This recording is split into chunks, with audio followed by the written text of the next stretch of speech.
মুখে আল্লাহ রাসূলের আশিক বলি, আশিকে রাসূল বলে দাবি করি, কিন্তু রাসূলের কোনো আদর্শ আমাদের কাছে নেই।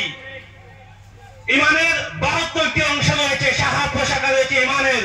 সোনার নবীকে কইছা, সোনার নবীকে ফরমাইছা, আপনি রাস্তাঘাটের মধ্যে হাঁটি হাঁটি হাঁটি হাঁটি যাইছা, যাওয়ার সময় দেখুন যদি একটা ডাল ফলাইল, একটা গোসা ফলাইল, এই গোসাটা যদি আপনি দুধই সরিয়ে ফলাই দেন, আল্লাহ রাসূলের ফরমাইছা এটাও একটা ইমানের অঙ্গ।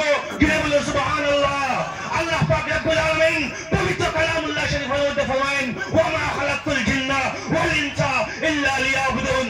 আমি শুধুমাত্র জিন্নাত এবং ইনসান জাতিকে, মানুষ এবং জিন্নাত জাতিকে আমার ইবাদতের জন্য বানিয়েছি, শুধুমাত্র ইবাদতের জন্য। মুসলমানের প্রস্তাব করা ইবাদত, মুসলমানের জল পান করা ইবাদত, মুসলমানের মোবাইল ব্যবহার করা ইবাদত, মুসলমানের হাঁকি যাওয়া ইবাদত, মুসলমানের প্রত্যেকটি জিনিস ইবাদত। যদি বলেন সুবহানাল্লাহ। কিন্তু ইবাদত কিভাবে করতে হবে? আল্লাহ রাসূলের ফরমান মোতাবেক করতে হবে। সোনার নবীজি বলেছেন, মুসলিমিয়ানাকুম, তোমাদের বাচ্চাদেরকে নির্দেশ করো, মুসলিমিয়ানাকুম হাত্তা ইজা বালাগু সাবা আও কামা